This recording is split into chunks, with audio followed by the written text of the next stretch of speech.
అందాలు సహజ వనరులపై శ్వేతపత్రం విడుదల చేస్తున్నారు AP CM Chandrababu Naidu. Live లో చూద్దాం. ఫారెస్ట్ ని ఒక డిపార్ట్మెంట్ ఒక సర్వీసే పెట్టుకున్నాం మనం. ఈ రోజు Indian forest service IAS IPS తర్వాత ఐఎఫ్ఎస్ ఉంది. ఎప్పుడు కూడా ఫారెస్ట్ అంతా కూడా చాలా కంట్రోల్ చేసి వాతావరణానికి ముప్పు రాకుండా పర్యావరణాన్ని పరిరక్షిస్తూ ముందుకు పోతారు. అలాంటి చూస్తే అడవులను కూడా ఇష్టానుసారంగా నిర్వీర్యం చేసే పరిస్థితికి వచ్చారు. ఎక్కడికక్కడ అడవులను కూడా ధ్వంసం చేసే పరిస్థితికి వచ్చారు. ఇవన్నీ కూడా బ్రాడ్గా మాకొచ్చిన సమాచారం, అది కూడా ప్రజలందరికీ విజ్ఞప్తి చేస్తున్నా. రికార్డులు అన్నీ ఉండవు, కొంతవరకే వచ్చాయి. వాస్తవంగా దీనికంటే కొన్ని రెట్లు, ఎన్ని రెట్లను కూడా చెప్పలేను. డబుల్ ఉన్నాయా, త్రిబుల్ ఉన్నాయా, 4 times ఉన్నాయా, వాస్తవాలు అక్కడి నుంచి వస్తే తప్ప మనం అన్ని కూడా వాస్తవాలను ఎస్టాబ్లిష్ చేసే పరిస్థితులు లేవు. అది నేను అప్పీల్ కూడా చేస్తాను పబ్లిక్కి. వారు అప్పీల్ చేసిన తర్వాత ఏం చేయాలని నిర్ణయిస్తాం. నెక్స్ట్, ఇక్కడ ల్యాండ్ భూములు, అదే మరిగా మైన్స్ మినరల్స్, అదే మరిగా అటవీ సంపద, ఈ 3 విషయాలు కూడా కూలంకుషంగా ఈరోజు మనం చర్చిస్తున్నాం. నెక్స్ట్, ఇక్కడ చూస్తే ఒక వినూత్నమైన పందా ఎంపిక చేసుకున్నారు నేరస్తులు. అందులో కూడా ఆర్థిక ఉగ్రవాదులు ఎలాంటి పందాన్ని ఎంపిక చేసుకుంటారు కొనికి ఇదొక ఉదాహరణ. ఇవన్నీ కూడా మీరు చూస్తే ఒక పక్క పట్టణ ప్రాంతాల్లో ఉండే భూములు, నేను ఎగ్జాంపుల్ మాత్రం ఇస్తున్నా, ఇంకా చాలా ఉన్నాయి. కావలి, నెల్లూరు, ఏ టౌన్ చూసినా, ఈవెన్ ధర్మవరం మీరు చూశారు మార్నింగ్ వాక్ ఏం చేశాడో. కాబట్టి అవన్నీ ఉన్నాయి. మా వాళ్ళు అవన్నీ కంపేర్ చేయలేకపోయారు. అవన్నీ కూడా కంపేర్ చేస్తాం. విశాఖపట్నం, ఒంగోలు, తిరుపతి, చిత్తూరు ఒకే స్టడీ, అంతవరకే ఇవ్వగలిగాం. అదే మరి కొత్తగా ఒక మెథడ్ ఎస్టాబ్లిష్ చేశారు. హౌస్ సైట్స్ పేరుతో ఎక్కడికక్కడ ఇష్టానుసారంగా అధికార దుర్వినియోగం చేసి అక్కడుండే భూమిని ముందే వీళ్ళు కొంటారు. ఒక స్మాల్ ట్రాన్సాక్షన్ చేస్తారు. ఆ ట్రాన్సాక్షన్ అబ్నార్మల్గా చేస్తారు. అదే మార్కెట్ రేటుగా చూపిస్తారు. దానికి 2.5 times డబ్బులు ఇస్తారు. అంటే ఇది ఒక పెద్ద ఫ్రాడ్ చేసే పరిస్థితికి వచ్చారు. అవి కూడా ఎక్స్ప్లెయిన్ చేస్తాం కొన్నిటి వరకు. ఇంకొక పక్కన వీళ్ళ ఆఫీసులకి ఇచ్చేటప్పుడు అన్ని ఆఫీసులకి ఇవ్వాలి. ఇక్కడుండే మీడియాకు కూడా మీకు కూడా ఎస్టాబ్లిష్ చేయలేకపోయారు. 22 ఆఫీసులు, 41 ఎకరా, ఎక్కడికక్కడ ఒక అడ్వాన్స్ ప్యాలెస్లు కట్టేసే పరిస్థితికి వచ్చారు. ప్రజాస్వామ్యానికే గంతలు కట్టే పరిస్థితికి వచ్చారు. మీ అందరూ కూడా ఎవరు ఎక్స్పెక్ట్ చేయనటువంటి పరిణామం తీసుకొచ్చారు. ఇంకొక పక్కన అసైన్మెంట్ ఆఫ్ ల్యాండ్, అనర్హులకి, వీళ్ళ కార్యకర్తలకి, వీళ్ళ ఎమ్మెల్యేలు, వీళ్ళ బినామీలకి ఇష్టానుసారంగా అసైన్మెంట్ ఆఫ్ ల్యాండ్స్ అన్ని ఇన్ఎలిజిబుల్ పర్సన్స్కి ఇచ్చారు. ఇంకొక పక్కన మీరు చూస్తే అసైన్డ్ ల్యాండ్స్, ఇది చాలా నేరం పిఓటి కింద. అలాంటి భూమిని వేరే వాళ్ళు ముందు కల్టివేట్ చేసుకొని వాళ్ళు రికార్డ్ చేసుకుంటే దాన్ని ఫ్రీ హోల్డ్ చేసి రెగ్యులరైజ్ చేశారు. అంటే ఇది ఎంత ప్రమాదం అంటే అంత ప్రమాదం. అలాంటివి చేశారు. అదే సమయంలో ఇంకా లాస్ట్కి వచ్చే రీసర్వే పేరుతో భూముల బౌండరీసే మార్చేశారు. ఇంకొక పక్క ఏపీ ల్యాండ్ టైటిలింగ్ యాక్ట్, ఇది పరాకాష్ట. ఇంకెవ్వడికి భూమి మీద హక్కు లేకుండా భూములన్నీ దోచుకోవడానికి, ఒక రాచబాట వేసుకోవడానికి కార్యక్రమాన్ని ప్రారంభించే పరిస్థితికి వచ్చారు. నెక్స్ట్, ఇక్కడ మీరు చూస్తే మోడస్ ఆఫ్ ఆపరేషన్లో విశాఖపట్నం రామానాయుడు స్టూడియో, ఇల్లీగల్గా ఆ స్టూడియోకి ఇచ్చినటువంటి ల్యాండ్ని రెసిడెన్షియల్ క్లాసిఫికేషన్ చేసి దాంట్లో వాటా కొట్టేశారు. కడాన సుప్రీంకోర్టుకి వెళ్ళే పరిస్థితికి వచ్చింది. సుప్రీంకోర్టు డైరెక్షన్ ఇచ్చారు. ఆ స్టేజ్కి వచ్చింది రామానాయుడు స్టూడియో. అక్కడ స్టూడియోలో నేనే ఇచ్చాను.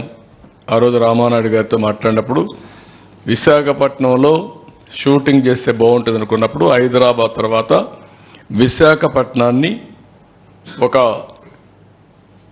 సినిమా షూటింగ్లకు ఉపయోగించే విధంగా చేయాలనే ఉద్దేశంతో ఇచ్చాం. మంచి ప్లేసెస్ ఉన్నాయని అలాంటి దీంట్లో ఇది చేసే పరిస్థితికి వచ్చారు. ఇక్కడ హైగ్రీవా ల్యాండ్స్, ఇది మీరు చూస్తే 12 ఎకరాల 51 సెంట్లు. ఇది ఎప్పుడో ఆ ల్యాండ్ని వాళ్ళకు ఇచ్చారు ఓల్డేజ్ హోమ్కి. దాన్ని రెసిడెన్షియల్ డెవలప్మెంట్కి మార్చి ఎంవివి సత్యనారాయణ ఎంపీ కోటేసే పరిస్థితికి వచ్చాడు. ఓల్డేజ్ హోమ్ను కూడా వదిలిపెట్టలేదు కడాన. మామూలు భూములు కాదు ఇవన్నీ, అలాంటి గనులు అన్నమాట వీళ్ళు. ఇంకో పక్క శారదాపీఠం 1,00,000 రూపాయల ఎకరా, ఆడైతే మంచి వాల్యూ ఉంది. 40 కోట్ల 50 కోట్ల తెలియదు, 15 ఎకరాలు కొత్త వలస భీముల్లో. ఇంకో పక్క షాహీ హియరింగ్ కేర్ అని 1 ఎకరా 15 కోట్లుంటే ఫ్రీగా వీళ్ళ సొంత సొమ్ము అయినట్టు దానం చేసే పరిస్థితికి వచ్చారు. నెక్స్ట్ ఇంకో పక్క దస్బల్లా ల్యాండ్స్, వాళ్ళకి ఆ భూములు వచ్చాయి. ఆ భూములు సుప్రీంకోర్టు వరకు పోయి ఫైట్ చేసి వస్తే రాణి ఆఫ్ వధ్వాన్ అనే అండ్ ఏజెన్సీ పేరుతో వాళ్ళకి లింక్ లేకపోయినా దాన్ని అపార్ట్మెంట్స్ తీసేసుకొని కన్స్ట్రక్ట్ చేసే పరిస్థితికి వచ్చారు. It is total illegal.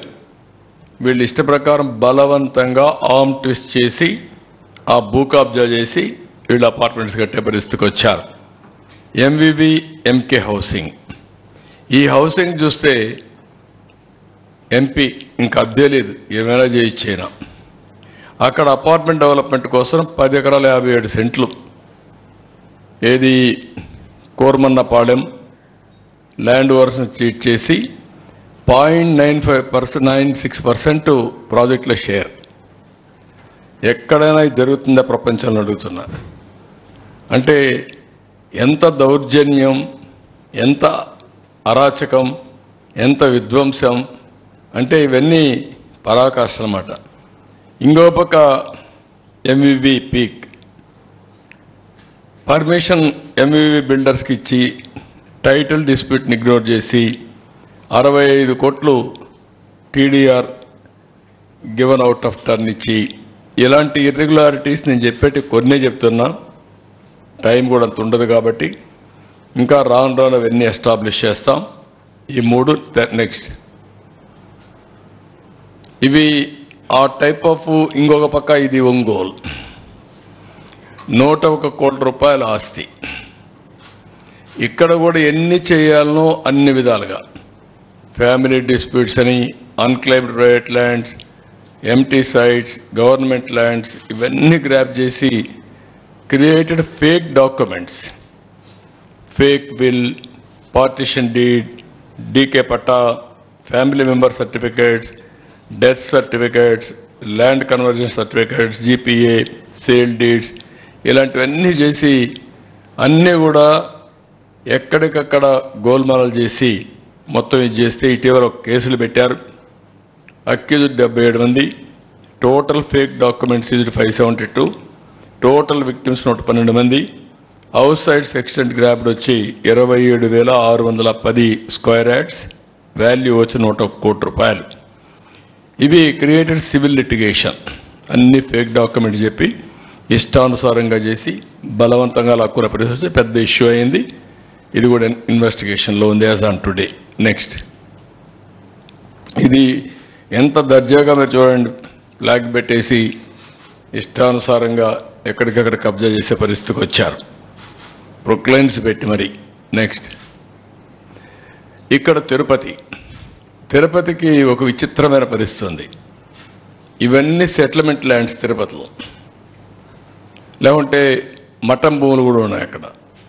ఈ భూముల్ని ఇష్టానుసారంగా 22A ఉపయోగించి వీడు కొట్టేసే పరిస్థితికి వచ్చారు. మామూలు 1-2 కాదు, మొత్తం తిరుపతి, రేణిగుంట ఏరియా అంతా మీరు చూసి చిత్తానూరు ఏరియా అంతా మొత్తం కూడా డిస్ప్యూటెడ్ ల్యాండ్, అవన్నీ సెటిల్మెంట్ ల్యాండ్స్, ఇవన్నీ ఇష్ట ప్రకారం కొట్టేశారు. నేను కొన్ని ఎగ్జాంపుల్ మాత్రం ఇస్తున్నా. 4.5 ఎకరాలు కాలువ పరంబోక్ చిర్తానూరులో తిరుపతి రూరల్ మండలం. ఇంకొక పక్కన 27.14 ఎకరాలు గవర్నమెంట్ ల్యాండ్ మంగళం తిరుపతి అర్బన్. 3.3 ఎకరాలు కుంట పరంబోక్ ఇన్ దామినేడు తిరుపతి రూరల్ మండలం.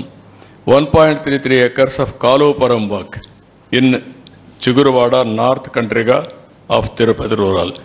12.69 ఎకరాలు land ceiling government land in Surappakasam Renigunta మండలం.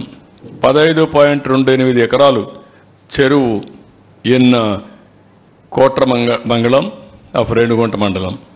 7.98 ఎకరాలు ఇది దుర్గ సముద్రం విలేజ్. ఇవన్నీ మీరు చూస్తే దేన్ని వదిలిపెట్టలేదు వీళ్ళు. కాలువ పరంబోకు వదిలిపెట్టలేదు, ప్రభుత్వం వదిలిపెట్టలేదు, కుంట పరంబోకు వదిలిపెట్టలేదు, కడాన ల్యాండ్ సీలింగ్ భూమిని ఉడగొట్టేసే పరిస్థితికి వచ్చారు. అన్నిటికేంటి 22A. ఎవరి భూమి అయినా 22A పెట్టేస్తారు, వీళ్ళు రిజిస్ట్రేషన్ చేసుకున్నాక మార్చేస్తారు. ఇలాంటివి ఇష్టానుసారంగా చేసే పరిస్థితికి వచ్చారు. నెక్స్ట్, ఇది చిత్తూరులో 782 ఎకరాల భూమి. Violation of estate abolition act 1948. Combined ఆంధ్రప్రదేశ్లో నేను రెవెన్యూ మినిస్టర్గా ఉన్నప్పుడు నేను ఆలోచించేవాడిని. అప్పుడు అక్కడ ఒక ఏడీబీ రెడ్డి అని ఒక అతను ఉండేవాడు. సెటిల్మెంట్ ఆఫీస్ నెల్లూరులో ఒక ఆఫీస్ ఉండేది. ఆయన పని ఎవడికి భూమి కావాలో రాయిచ్చేవాడు. ఇదే పని అన్నమాట. చాలా ఫేమస్ కూడా అది. అప్పుడు నేను ఆలోచించాను, ఎప్పుడో అయిపోయింది, ఇప్పుడేంటి ఈయన ఇస్తున్నాడని డిపార్ట్మెంట్ని అబాలిష్ చేశాం. డిపార్ట్మెంట్ని అబాలిష్ చేసిన తర్వాత చట్టంలో ఉన్నా కూడా ఆ భూమి చెందవలసింది గవర్నమెంట్కి. మీకు హైదరాబాద్లో ఒకటి ఉంది, ఎవాక్యుయేషన్ ప్రాపర్టీ. ఎప్పుడో కొంతమంది కంట్రీ డివైడ్ అయినప్పుడు పాకిస్తాన్కి వెళ్ళిపోయారు. ఆ భూములు ఎవరికి రావాలి? గవర్నమెంట్కి రావాలి. కొంతమంది ఫేక్ డాక్యుమెంట్స్ తయారు చేసుకుని ఆ భూములు కొట్టేసే పరిస్థితి వస్తూ వచ్చారు. నేను ముఖ్యమంత్రి అవుతాను, మీరు చాలా మంది చూస్తుంటారు. అప్పుడు బన్వర్లాల్ని ఒక ఐఏఎస్ ఆఫీసర్ని పెట్టా. అతను ఎక్కడ చూసినా ఒక బోర్డు పెట్టేవాడు, this land belongs to government, any trespass will be punished severely అని. అప్పట్లో నేను ఇంకోటి పెట్టాను, ఎంఆర్ఓకి ఒక ప్రొహిబిటరీ బుక్ పెట్టి ప్రభుత్వ భూములను ఐడెంటిఫై చేసి ఆ బుక్లో రాయాలి. రాసుకున్న తర్వాత ఆయన ఎవ్రీ వీక్ ఇన్స్పెక్ట్ చేయాలి. Is the custodian of that lands అన్నమాట. అదే సమయంలో కొత్తగా ఎంఆర్ఓ అనేస్తే అవి ఫిజికల్గా అతనికి హ్యాండ్ ఓవర్ చేసి ఈయన రిలీవ్ కావాలి. That was the rules I passed. 982 ఎకరాలు రాచమార్గంలో ఇచ్చేశారు. అక్కడ పెద్ద లీడర్ ఉన్నాడు దోపిడీ చేయడానికి. ఇది పుంగనూరు కాన్స్టిట్యున్సీ. అంటే ఎక్కడికి పోయారో నాకు అర్థం కావడం లేదు. అంటే ఏమైనా జరిగిపోతుందనే ధీమా, ఏమి చేసినా మేము తప్పించుకుంటామని ఒక గర్వం వచ్చి ఇష్టానుసారంగా చేసే పరిస్థితికి వచ్చారు. ఇవన్నీ కూడా ఫేక్ డాక్యుమెంట్స్ వీళ్ళు క్రియేట్ చేసుకున్నటువంటివి. 982 ఎకరాలు మొన్నే పట్టా చేసుకునే పరిస్థితికి వచ్చారు. నెక్స్ట్, ఇక్కడికి వచ్చే కొన్ని హౌస్ సైట్స్ మీరు ఇక్కడ చూస్తే ఎంత దుర్మార్గం అంటే, assigned lands SC ST BC beneficiaries lands అన్ని ఫోర్సిబుల్గా చేసేసుకున్నారు. 10,000 ఎకరాలు. మాది పేదల ప్రభుత్వం, పెత్తందారులకు పేదలకు పోరాటం జరుగుతుందని చెప్పే పెద్ద మనుషులు పేదవాళ్ళ భూములు కొట్టేసి వాళ్ళ పొట్టగొట్టే పరిస్థితికి వచ్చారు. వాళ్ళకి ఏంటి పాపం వాళ్ళు చేసింది? అసైన్మెంట్ ల్యాండ్ నుండి ఫుల్ హక్కు ఉండదు. అలాంటిది చాలా జడ్జిమెంట్స్ కోర్టులో ఇచ్చారు. ఒకసారి అసైన్మెంట్ ల్యాండ్ ఇచ్చిన తర్వాత గవర్నమెంట్ తీసుకోవాలన్నా కాంపన్సేషన్ ఇవ్వాలి, లీగల్గా ప్రొసీడ్ కావాలి తప్ప హై హ్యాండ్గా బిహేవ్ చేయకూడదని చాలా స్పష్టంగా చెప్పిన 10,000 ఎకరాలు లాక్కునే పరిస్థితికి వచ్చారు. ఇంకొక పక్కన నేను ముందే చెప్పాను, వైసీపీ లీడర్స్ హౌసింగ్ కాలనీ ఎక్కడ రావాలనో వాళ్ళే డిసైడ్ చేస్తారు. ముందుగా ఒక భూమి కొంటారు, ఆ భూమికి ప్రైస్ డిసైడ్ చేస్తారు. దానికంటే 2.5 times రేట్ ఎక్కువ వస్తుంది. ఈ విధంగా పెద్ద ఎత్తున చేశారు.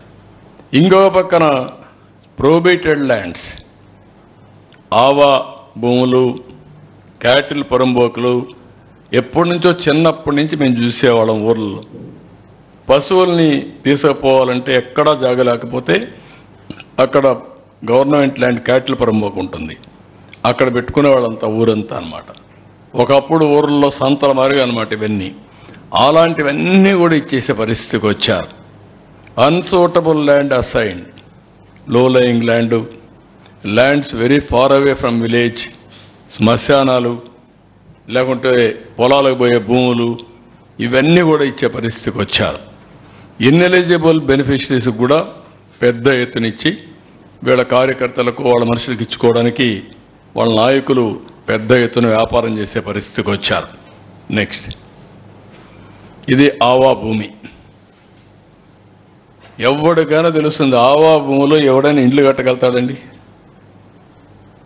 చెరువుల్లో ఇళ్ళు కట్టినట్టు, అంటే కుంటల్లో ఇళ్ళు కట్టినట్టు. ఆ భూమి కూడా బాగా దిగిపోతూ ఉంటారు, 6 నెలలు నీళ్లు ఉంటాయి.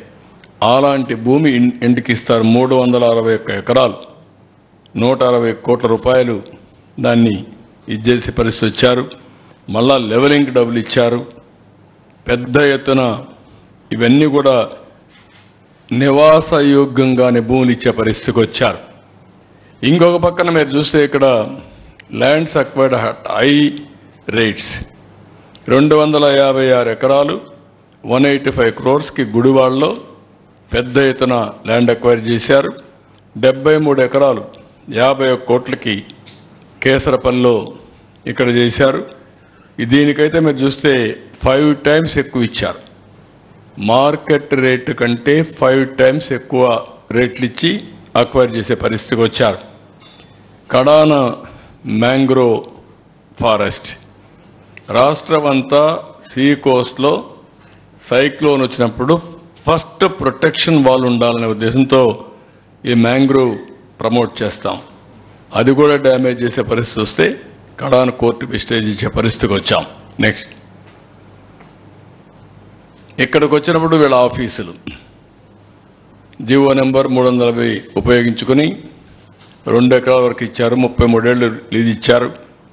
ఇందులో 40.78 ఎకరాలు మొత్తం భూమిని 26 జిల్లాల్లో ఇచ్చారు. నియర్లీ మార్కెట్ వాల్యూ ఇవన్నీ చూస్తే 300 కోట్లు ఉంటుంది. మార్కెట్ వాల్యూ కంటే రిజిస్ట్రేషన్ వాల్యూ అంత ఉంటుంది. ఇంకో పక్క వీళ్ళు ఏమనుకుందారు నాకు తెలియదు కానీ పర్మిషన్ లేకుండా బిల్డింగ్లు కట్టడం, బిల్డింగ్లు కట్టి ఇది తప్పు అంటే దాని మీద రోడీని చూపించడం. ఎక్కడికి పోతున్నారు నాకైతే అర్థం కావడం లేదు. అంటే భయం లేదు. గవర్నమెంట్ అంటే చట్టాన్ని చూస్తే ఏమాత్రం కూడా లెక్కలేనితనం, ఇష్టానుసారంగా చేసే పరిస్థితికి వచ్చారు. ఇంకో పక్క construction in Tadepalli irrigation department చాలా స్పష్టంగా చెప్పారు ఇది ఇవ్వడానికి వీలు లేదు అని చెప్పినా వైలేట్ చేసి ఇచ్చే పరిస్థితికి వచ్చారు. నెక్స్ట్, ఇంకొక పక్కన మీరు చూస్తే ఇది దగ్గర 8,086 ఎకరాలు 8,086 మందికి 13,081 ఎకరాలు భూమి ఇచ్చే పరిస్థితికి వచ్చారు. దీని వాల్యూ మినిమం 1,300 కోట్లు ఉంటుంది. పేదవాళ్లకు చెందవలసిన భూమి వైఎస్ఆర్ కాంగ్రెస్ జిల్లాలో 3,357 మందికి 5,796 ఎకరాలు, కర్నూలులో 856 మందికి 1,145 ఎకరాలు, అనంతపురంలో 3,471 మందికి 5,554 ఎకరాలు, అన్నమయ్య జిల్లాలో 84 మందికి 103 ఎకరాలు, అదే మరి నంద్యాలలో 318 మందికి 483 ఎకరాలు. మొత్తం కలిసి మీరు చూస్తే 8,086 మందికి 13,081 ఎకరాలు, 1,300 కోట్ల రూపాయలు మినిమం, దానికంటే ఎక్కువ వాల్యుయేషన్ ఉంటుంది. అంత భూమి దారాదత్తం చేసే పరిస్థితికి వచ్చారు. నెక్స్ట్, ఇంకొక పక్కన మీరు చూసినప్పుడు ఇది కొత్త method, assigned lands. Assigned land అంటేనే ఆ బాధితుడికి ప్రొటెక్షన్. పేదవాళ్ళకు భూములు ఇస్తాం, వాళ్ళు అమ్మేసుకుంటున్నారు, వాళ్ళ దగ్గర నుంచి వేరే వాళ్లకు బదిలీ అయిపోతున్నాయి. అలాంటప్పుడు అసైన్డ్ అంటే ఎవరైనా కానీ రాసుకున్నా అది చెల్లదు, రిజిస్ట్రేషన్ చేసుకున్న చెల్లదు, అది నేరం కూడా. అలాంటి వాళ్ళపైన యాక్షన్ తీసుకుని మళ్ళా ఒరిజినల్ ప్రమోటీ కానీ ఒరిజినల్ ప్రమోటీ హ్యాబిచువేటెడ్ అయితే గవర్నమెంట్ డిస్క్రిప్షన్ వేరే పేదవాళ్ళకి ఇవ్వచ్చు, కానీ ఒరిజినల్ పేదవాళ్ళకి ఇప్పించాలి. వాళ్ళ అమాయకత్వం మీద వీళ్ళ ఇష్ట ప్రకారం చేయడానికి వీలు లేదు. ఇలాంటిది మీరు చూస్తే పెద్ద ఎత్తున భూములన్నీ ముందు ఇష్టానుసారంగా చేయడం, పర్చేజ్ చేయడం, అసైన్మెంట్ ల్యాండ్స్ అన్ని చీప్గా జీపీఏతో, అక్కడి నుంచి ఆఫీసర్స్ని గట్టిగా బెదిరించి ఫ్రీ హోల్డ్ చేయడం. ఇది ఒక చాలా వరకు పిఓటి యాక్ట్ కూడా వైలేట్ చేసే పరిస్థితి. స్ట్రైట్ అవే ఇలాంటి భూములన్నీ పట్టాలు చేసుకున్న వారు ఇది చట్ట ప్రకారం జైల్లో పెట్టాలి. దాంట్లో ఇంక ఎగ్జిక్యూషన్ లేదు, ఇది ఎగ్జంప్షన్ లేదు. ఎంత దుర్మార్గం అంటే ఇదే మార్గ అసెంబ్లీలో మీరు చూసుంటారు. కంబైన్డ్ ఆంధ్రప్రదేశ్లో 600 ఎకరాల భూమి ఇడుపులపాయలో ఇదే మారిగా పేదవాళ్ళ భూములన్నీ పట్టాలు చేసుకుంటే మేము ఆ రోజు సర్వే చేపించి హెలికాప్టర్ పంపించి, ఇది డ్రోన్ పంపించి హెలికాప్టర్ పంపించి మొత్తం ఫోటోలను తీసుకొచ్చాం, విమానం పంపించి మొత్తం సర్వేలు తీసుకొచ్చాం. సర్వేలు చేసి తీసుకొచ్చి అసెంబ్లీలో పెడితే మా నాన్న తెలియకుండా చేశాడు కాబట్టి అది తప్పయింది. ఇప్పుడు చెప్తున్నాను, నేను దాని మొత్తం భూమి అంతా కూడా గవర్నమెంట్కి ఇచ్చేస్తానని చెప్పి దానికోసం ఒక అమ్యూనిటీ స్కీమ్ ఒకటి అనౌన్స్ చేశాడు. ఎవరైనా తెలియకుండా మీరు భూమి కానీ మరిగా పట్టా చేసుకోవాలంటే మీరు కూడా ఇచ్చేయండి, మీ మీద కూడా కేసులు ఉండవని. ఇప్పుడు వీళ్ళు ఏమన్నా నాకైతే అర్థం కావడం లేదు. ఆ రోజు మేము ఫైట్ చేశాం, ఈ రోజు కూడా ఇవన్నీ చేసి ఎవరైతే తప్పు చేయని వాళ్ళపైన కేసులు పెడతారు, ఇలాంటి ఇష్టానుసారంగా లూటీ చేస్తూ ఇష్టానుసారంగా ముందుకు పోయే పరిస్థితికి వచ్చింది. నెక్స్ట్ ఇక్కడ మీరు చూడండి, జనరల్గా రాజముద్ర అది ఆంధ్రప్రదేశ్ ప్రభుత్వం. ఇక్కడేంటి, దీని మీదనే పెద్ద ఎత్తున మేము పోరాడాం. శాశ్వత భూ హక్కు మరియు భూరక్ష పథకం, ఏదో ఈయనిచ్చినట్టు ఆ భూమిని తరతరాలుగా వారసత్వంగా భూమి వచ్చింది, కష్టార్జితం భూమి వచ్చింది. ఆ భూమి అతను కొనుక్కుంటే ఈయన ఫోటో వేసుకొని ఊరిగే పరిస్థితికి వచ్చాడు. ఇవన్నీ కూడా ఒక మనిషి యొక్క అహంభావం. నాకు ఎదురు లేదు, నా ఇష్ట ప్రకారం చేస్తాను, ఏం చేస్తే చెల్లుబాటు అవుతుంది అనే అహంభావంతో పోయే పరిస్థితికి వచ్చారు. దీని ఖర్చు 13 కోట్లు. అంటే పబ్లిసిటీ పిచ్చి పరాకాష్ట. ఆ పిచ్చికి కూడా అద్దులుంటాయి. భూమి వాళ్ళ సొంతం, వాళ్ళ తల్లిదండ్రులు, వాళ్ళ కష్టార్జితం, దానిపైన ఈయన ఫోటో బలవంతంగా వేసి ఇవ్వడం. అంటే ఇది క్లియర్గా ప్రభుత్వ అధికార యంత్రాంగాన్ని, ప్రభుత్వ అధికారాన్ని దుర్వినియోగం చేయడం ఇష్టానుసారంగా. నెక్స్ట్ ఇంకొక పక్కన ఇది వైఎస్ఆర్ ఆయన ఫోటోలు సర్వే చేసి సర్వే రాళ్లపైన ఆయన బొమ్మ వేసుకోవాలని మళ్ళీ పేరు వేసుకున్నాడు. ఆ బొమ్మ వేసుకుంటే కొంతమంది సజెస్ట్ చేశారని, ఇది నవ్వులాట కాదు, సజెస్ట్ చేశారని.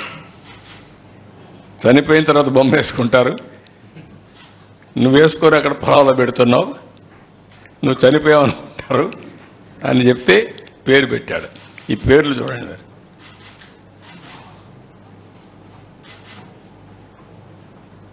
దీనికి ఖర్చు ఎంత? దగ్గర దగ్గర 640 కోట్లు. గ్రనైట్ కావాలి దీనికి. దీన్ని పిచ్చనాలనా, మదమనాలనా, అహంకారం అనాలనా, నాకు అడ్డు లేదనే విధానమా? ఎవరైనా ప్రజాస్వామ్య దేశంలో ఇవన్నీ యాక్సెప్ట్ చేస్తారా నేను అడుగుతున్నా. ఏం మన రాజులమా? మనకిచ్చింది ఒక ట్రస్టీగా 5 సంవత్సరాలు పరిపాలించమని, ప్రజాధనానికి ప్రజల ఆస్తులకి రక్షణగా ఉండమని మనకు అధికారం ఇచ్చారు తప్ప పెత్తందారీ వ్యవస్థలో ఇష్టప్రకారం చేసి 640 కోట్ల రూపాయలు తగలబెట్టే పరిస్థితికి వచ్చారు. ఇంకా కలర్స్ అయితే చాలా ఉన్నాయి, అవి కూడా పెట్టాల్సింది ఇప్పుడు కాదు, నెక్స్ట్ టైం అవన్నీ వస్తాయి. నెక్స్ట్ ఇంకా సరే లాస్ట్కి వచ్చే కొందికి ఇంకా పెద్ద స్కెచ్ వేసాడు. మనందరి జుట్టు ఆయన చేతల్లో పెట్టుకోవాలనుకున్నాడు. కడాన ల్యాండ్ టైటిలింగ్ యాక్ట్. ఇది చూస్తే ఈ యాక్ట్ చూస్తేనే భయంకరం. మొత్తం నీతి ఆయోగ్ చెప్పింది నేను చేశాను అన్నాడు. దేశంలో ఎక్కడా ఈ చట్టం అమలు కాలేదు. ప్రజల ఆస్తులందరూ కూడా భయపడిపోయే పరిస్థితికి వచ్చారు. ఇది చూసిన తర్వాత మీరు చూస్తే నో అపీల్స్, సివిల్ కోర్ట్సే లీవ్, నేరుగా హైకోర్టుకే వెళ్ళాలి. ఇంకొక పక్కన దీంట్లో మనం చూసినప్పుడు ప్రైవేటు వ్యక్తులను కూడా ల్యాండ్ టైటిలింగ్ ఆఫీసర్గా పెట్టుకోవచ్చు. అంటే ఆయన సాక్షిలో పనిచేసిన పెడతాడు. మన సాక్షిలో పనిచేసిన గవర్నమెంట్లో పెట్టాడు. అదే మరి వాళ్ళ గుమస్తాలందరూ తీసుకుని పెట్టుకునేవాడు. అంటే ఎంత అహంభావం. అందుకే ఈ యాక్ట్ని ఫస్ట్ క్యాబినెట్లోనే తీసుకొచ్చాం, రద్దుకు రికమెండ్ చేశాం, దాన్ని రద్దు చేస్తున్నాం. కానీ ప్రజలకు తెలియాలి, ఆ యాక్ట్ యొక్క వివరాలు ప్రజలు చర్చించాల్సిన అవసరం ఉంది. అందులో ఉండే దురుద్దేశాలని అర్థం చేసుకోవాలని చెప్పి నేను కోరుతున్నా. నెక్స్ట్ మొత్తం యాజ్ ఆన్ టుడే ఇవన్నీ కూడా పైలట్ ప్రాజెక్ట్ అనుకోండి, ప్రూఫ్ ఆఫ్ కాన్సెప్ట్ అనుకోండి, కొన్ని వివరాలే మాత్రం వచ్చాయి. ఈ వివరాలన్నీ మీరు చూస్తే విశాఖపట్నంలో 40,000 ఎకరాలు 40,000 కోట్లు మేము ఆ రోజు చెప్పింది అంత ఉంటుంది. ఇప్పుడు దీంట్లో వచ్చినట్టే మాత్రం 4,469 కోట్లు. ఈ 6-7 కేసులు నేను ఎస్టాబ్లిష్ చేసిన కేసులు. ప్రకాశంలో 101 కోట్లు, తిరుపతి 270 కోట్లు, ఇంకా చాలా ఉంటుంది, కొన్ని వేల కోట్లు ఉంటుంది తిరుపతి. చిత్తూరు 99 కోట్లు. ఎక్సెసివ్ రేట్ ఫర్ హౌస్ సైట్స్కి ఇచ్చింది 6-7 కోట్లు. మా వాళ్ళు ఇప్పుడు వచ్చింది మాత్రం 2,850 కోట్లు. అదే మరి ఆఫీస్కి ఇచ్చింది 300 కోట్లు. ల్యాండ్ ఇన్ఎలిజిబుల్ అర్హులు కాని వారికి ఇచ్చిన ల్యాండ్ 1,300 కోట్లు. ఫ్రెష్ హోల్డ్ రైట్స్ అసైన్మెంట్ ల్యాండ్స్ని ఫ్రెష్ హోల్డ్గా మార్చింది 14,830 కోట్లు. డాటెడ్ ల్యాండ్స్ ఇవన్నీ కూడా ఇల్లీగలీ ఫ్రీ హోల్డ్ చేసింది 6,189 కోట్లు. ఇంకొక పక్కన పట్టా మేడ్ ఇల్లీగలీ ఫ్రెష్ హోల్డ్ చేసింది ఇది 102 కోట్లు.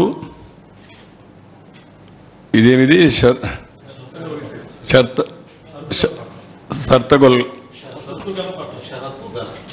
షర్తగల అనే పట్టా ఉంది, అవనగడ్డలో ఉంది. కొన్ని ఏరియాల్లో కొన్ని అప్పుడు ఉండే ఇదంతా స్పెసిఫికేషన్స్ ప్రకారం. సర్వీస్ ఇనామ్ మేడ్ ఇల్లీగల్ ఫ్రీ హోల్డ్ చేసి 4,105. అంటే చట్టాలు చేశారు, చట్టాలు లేవు, అది గవర్నమెంట్కి రావాలి. వీళ్ళు ఆ చట్టం ప్రకారం ఎగ్జామ్షన్స్ కూడా ఇచ్చేశారు. ఏదైనా సరే ఆ ల్యాండ్ కొట్టేయడంలో సిద్ధహస్తులు వీళ్ళు ఎన్ని ఉన్నాయో అన్ని వైలేషన్ జరిగాయి. ఇది నేను ఒకటే ప్రజలందరికీ విజ్ఞప్తి చేస్తున్నా, ఇంకా మీ భూములు ఒకసారి చెక్ చేసుకోండి.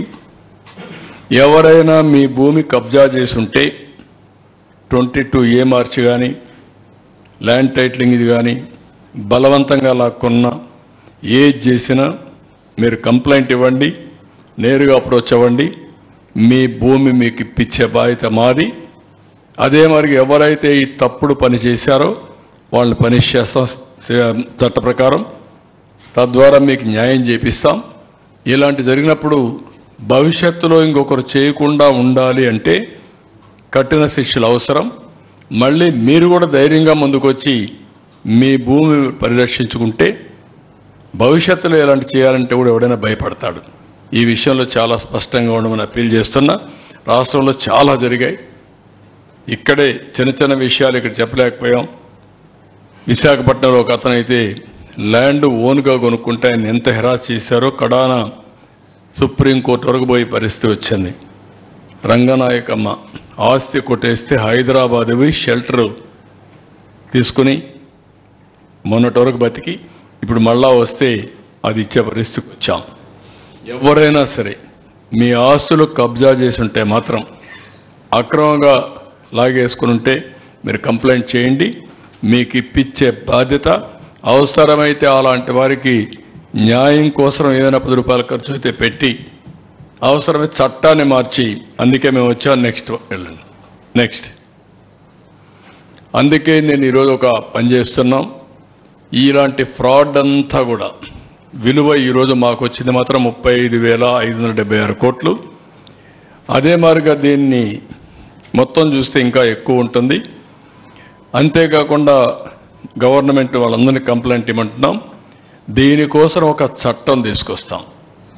ఏపీ ల్యాండ్ గ్రాబింగ్ యాక్ట్ గుజరాత్లో తీసుకొచ్చారు. గుజరాత్ ల్యాండ్ గ్రాబింగ్ యాక్ట్ 2020 గుజరాత్లో తీసుకొచ్చారు. ఇందులో ప్రూవ్ చేసుకునే బాధ్యత ఎవడైతే కబ్జా చేశారో వాళ్ళపైన ఉంటుంది. బాధితుల కాదు, ఎవరైతే హై హ్యాండ్గా బిహేవ్ చేసే వాళ్ళ పైన ఉంటుంది. ఈ చట్టం అప్హెల్డ్ చేశారు. ఈ చట్ట ప్రకారం పనిష్ చేస్తాం. ఈ చట్టాన్ని కూడా తీసుకొస్తాం.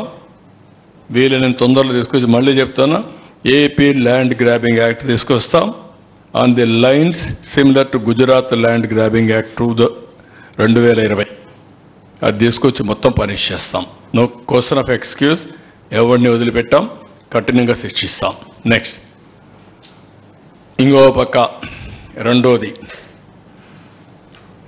మొత్తం మైనింగ్ సంపద, భూగర్భ ఖనిజ సంపద మొత్తం దోచేయడానికి ఎన్ని విధాలు చేయాలన్న విధాలు చేసే పరిస్థితికి వచ్చారు. ఇక్కడ కూడా మీరు చూస్తే ఒకటి modus of operandi for looting of mineral వెల్త్కి స్కెచెస్ వేశారు. ఒక్క ఇల్లీగల్ శాండ్ మైనింగ్లో మా వాళ్ళు 7,000 ఉన్నారు, కానీ ఇంకా చాలా ఉంటుంది. సంవత్సరానికే 3-4 వేల కోట్లు దోచేసే పరిస్థితికి వచ్చారు. అదంతా కూడా డాక్యుమెంటేషన్ అంతా కూడా ఉంది. అది కూడా ఎక్స్ప్లెయిన్ చేస్తాం. అదే మరిగా మినరల్ సీనరేజ్ అవన్నిటి కూడా మ్యానిపులేట్ చేశారు. ఇంకొక పక్కన చూస్తే 19-24 ఎట్లా పెరిగింది, 24 ఏ విధంగా వీళ్ళు కబ్జా చేశారు, 14-19 ఏ విధంగా గ్రోత్ ఉంది, అవి కూడా కంపేర్ చేస్తున్నాం. ఇంకొక పక్కన ఇది చాలా ముఖ్యం, ఎక్కడికక్కడ మైనింగు క్వారీ లీజ్ చేస్తున్నాయి. ఎన్ని మార్గాలు ఉంటాయో అన్ని మార్గాలు చేశారు. నయానా భయానా ఫైన్స్ వేసి, ప్రొహిబిటివ్ ఫైన్స్ వేసి ఆపరేట్ చేయలేని పరిస్థితి తీసుకొచ్చి హస్తగతం చేసుకున్నారు. ముందు మర్యాద చెప్తారు, ఇచ్చేస్తే తీసేసుకుంటారు, లేకపోతే బెదిరిస్తారు, లాగేసుకుంటారు. బెదిరింపుకు కూడా భయపడకపోతే అబ్నార్మల్గా ఫైన్ వేస్తారు. వాడు ఆ ఫైన్ భరించలేక క్లోజ్ చేసేస్తారు. ఇట్లా వేరియస్ మార్గాలు చేశారు. అవన్నీ నేను ఎక్స్ప్లెయిన్ చేస్తాను. Penalising, stopping of for components, mining without lease, forest ఏరియాలో చేయడం, మొత్తం ఇది రఫ్గా ఒక 20,000 కోట్లకు ఉన్నాం, కానీ 20,000 కోట్లు కూడా ఇది తక్కువ అవుతుంది. ఎగ్జాక్ట్గా మీకు సెటిలైట్ మ్యాప్స్ ఉంటాయి, గూగుల్ మ్యాప్స్, అవన్నీ తీసుకుంటే పీరియాడికల్గా కేసులన్నీ ఎస్టాబ్లిష్ అవుతాయి. ఎవరు చేశారో అవన్నీ అసెస్ చేసే పరిస్థితి వస్తుంది. లేటెస్ట్ టెక్నాలజీ ఉపయోగించి మొత్తం ఇన్వెస్టిగేషన్ చేసి రెస్పాన్సిబిలిటీ, అకౌంటబిలిటీ ఫిక్స్ చేస్తాం. ఎవరు ఫెయిల్ అయినా, ఎవరు దోచుకున్నా అవన్నీ ఫిక్స్ చేసి ఏ విధంగా చర్యలు చేయాలో చేస్తాం. నెక్స్ట్ ఇక్కడ మీరు చూస్తే శాండ్ మైనింగ్ చాలా పెద్ద ఎత్తున చేశారు. మొత్తం పర్యావరణం ఈరోజు కూడా సుప్రీంకోర్టు చాలా కోప్పడి మళ్ళీ ఆగస్టు 2కి పోస్ట్ చేసే పరిస్థితికి వచ్చారు. దీంట్లోనే 7,000 కోట్లు ఇంకా డబ్బులు కూడా ఎగ్గొట్టే పరిస్థితికి వచ్చారు.